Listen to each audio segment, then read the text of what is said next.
We're Nerdstrodamus, and we're here to talk about our top 5 games of 2018. Wait! You don't know what you're talking about! You don't even know what games are coming out yet this year! It'll be horrible!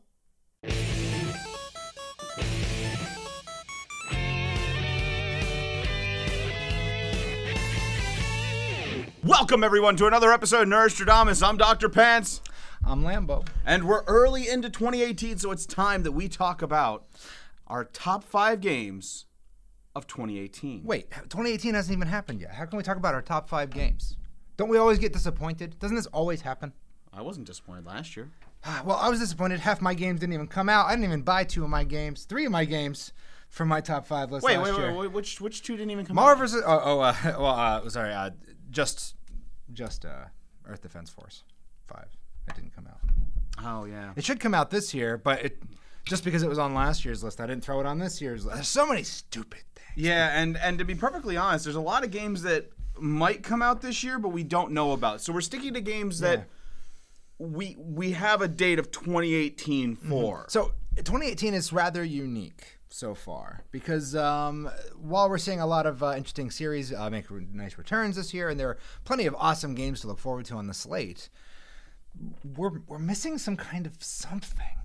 We're missing some kind of magic or some kind of like mystical button that somebody needs to push to make us all excited about all the games coming out this year. I think E3 is going to be that button because it seems weird. Usually Sony and Microsoft have a lot laid out going into the coming year, and while we do have like some games like God of War, there's plenty, and Days Gone, Spider-Man, Last of Us 2, Anthem, Sea of Thieves. We have all kinds of good stuff on the way. It's just where's the hype? Where's the excitement? I don't know. I think the gaming landscape has changed, but do you know what I'm always excited for?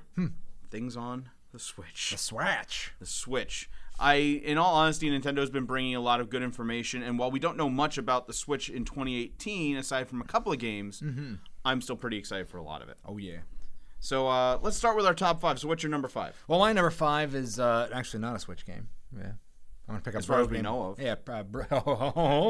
Start the rumor mill now. A Red Dead Redemption 2. Oh, okay. Yeah. They announced it last year. Around the same time the Switch got announced, and it almost got overshadowed by all the Switch announcements. Yeah.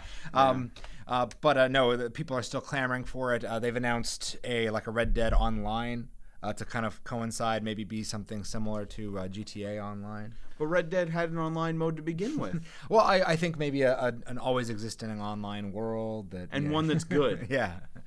Red Dead Redemption, the first one, was really good. I really enjoyed it, and I'm excited for the sequel. I am hoping that it does maybe show up on the Switch just because Rockstar's been paying attention to this. Yeah, it's kind of lame though. Should we just list our top 5, or should we make some predictions? My God, it's almost like that's something we should do, being called Nerdstrodamus. Get out the hats! Wow, okay. Of course I still have the hat. That's what gives me my power. Right. And the crystal ball. Holy 2018. All right. I know, we got an increase in budget this year. Woo! That's how you activate it. So what's your prediction? My prediction is just like GTA 5. I predict that there will be more than one playable character. I believe the dynamic, approach to the storytelling that comes with approaching more than one character is something that maybe Rockstar enjoyed and everybody who played the game tended to enjoy, and plus picking a diverse cast of characters to play as rather than focusing just on one kind of fits in with our modern social landscape as well. We want to play a variety of types of characters from different backgrounds, and instead of playing your typical grizzled anti-hero like we all would prefer to do. So rather than retreading the ground of Red Dead Redemption 1 where you're just one character playing his story, we can go the GTA 5 route and really switch it up. Yeah. Kind of go, is it Magnificent 7 that's Western? Yeah. Yeah, so go that route, but with a video game. Yeah, it'd be pretty awesome, right? That would be cool. Everybody has unique abilities and everything. Oh, yeah, and especially if they're going to have the online component, everybody's going to be making their own characters anyway, so there's already going to be that, diversity of character selection in there. Excellent. Speaking of swatching it up. All right, so first I got to tell you what my game is. And my first game I'm going to talk about is Dragon Quest XI. So Dragon Quest, long-standing series of JRPGs. In fact, the most popular Japanese role-playing game in Japan. Yup. People take off for that. Like, off work, off school, whatever. It is the biggest day people, like, skip. Yeah, like over here, we latched onto the Final Fantasies, and over in Japan, it's Dragon Quest. Now, Dragon Quest 11 had a big showing. It's been released in Japan. It's doing very well, and it does have a Western release date. And we need more classic JRPGs over here. I don't need my formulas switched up like in Final Fantasy 15. I want that turn-based combat. I want things to feel a little classic, but with a nice shiny coat of paint. Oh, yeah. So, I'm really excited for this. I've played a lot of the other Dragon Quest games, and I'm looking forward to jumping into a new one. But it's time for my prediction for this. Turn it on. Thwip. So, Dragon Quest XI released in Japan on the PS4 and 3DS with a Switch release coming out in the future. I'm predicting that Dragon Quest XI in the West will release on the PS4 and the Switch, but not the 3DS. Aw, poor 3DS. 3DS is on the way out, and I think it's past its prime. Oh, man. And I think they need to focus on what's ahead. But that's my prediction for my first game we're talking about. So, yeah, your turn. My turn. Here we go. Here's how we do this. All right, so what's your next one? Yoshi. Ooh, a Switch game. Yeah, so I can't get enough of the Yoshi games. I love Yoshi's Island and Yoshi's Island DS. Yoshi's New Island? Yoshi's New Island was, it was okay. But I'm super excited for this because Yarn Yoshi... I keep calling it Yarn Yoshi. I keep calling it Yarn Yoshi because that was its working title. I know, it just flies off my tongue so nice. But Yoshi's Woolly World was an awesome return to form. Still had that kind of like hardcore element if you wanted to collect everything. It was still somewhat challenging to get everything. I think it was kind of a nice mix of Yoshi's Island and Yoshi's Story. Yeah. But my prediction for the game, of course. There it goes. Yeah. It's settling. Is that we're going to see the return of a couple of classic Yoshi's Island characters, such as Raphael the Raven. Ooh.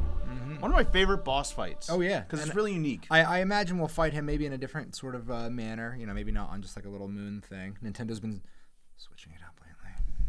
Hashtag switching it up lately. Hashtag switch it up. Speaking of, my turn. All right.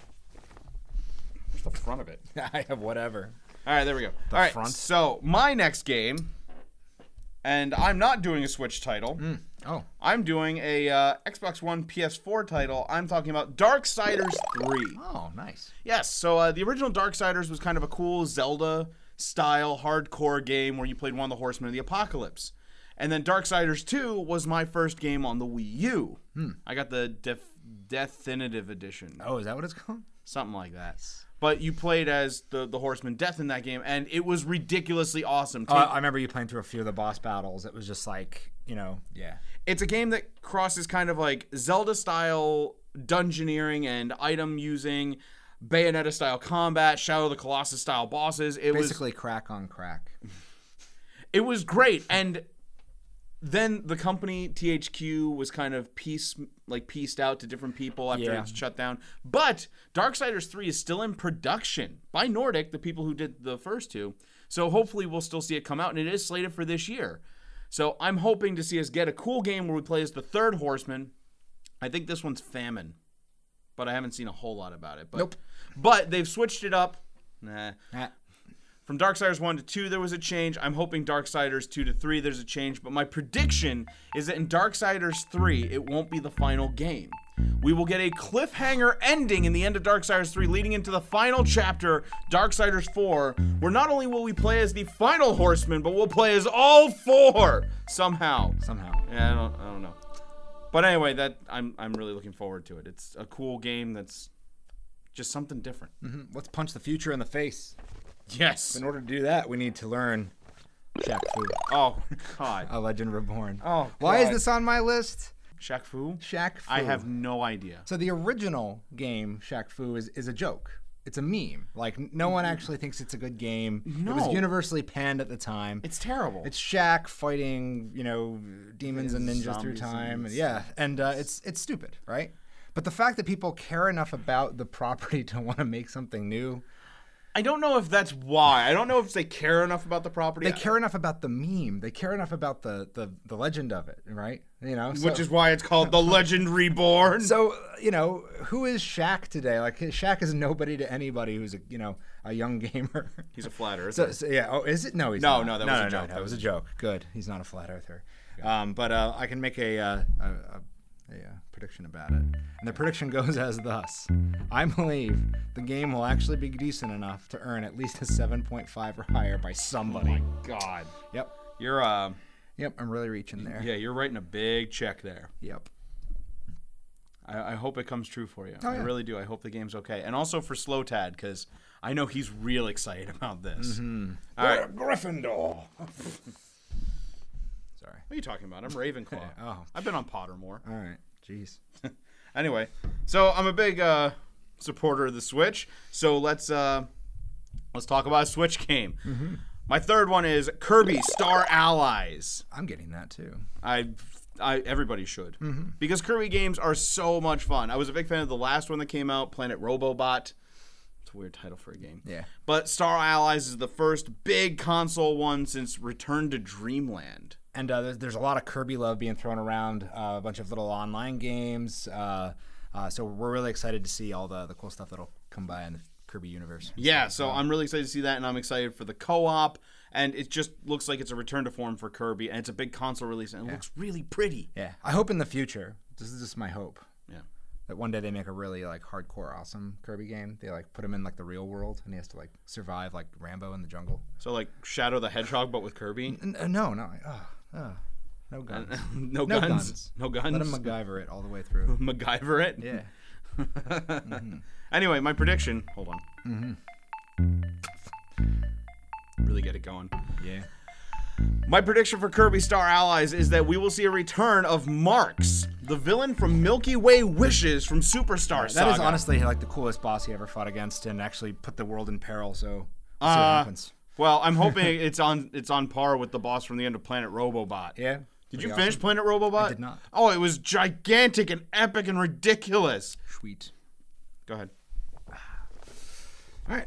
My number 2 is the only one that I think might not come out in 2018. I don't think so. That can actually be part of my prediction, of course. Oh, yeah. That it actually will release this year. But Shin Megami Tensei 5.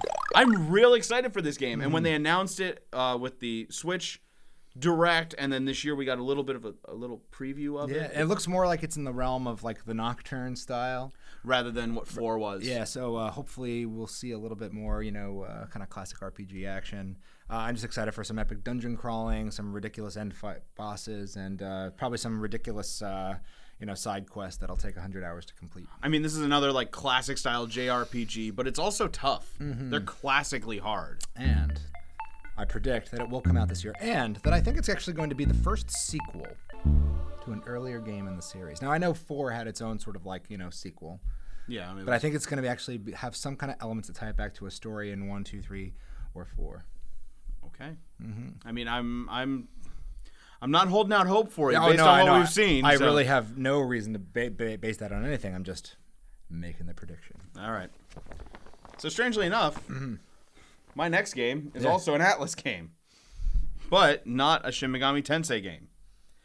I am super excited for Catherine Full Body.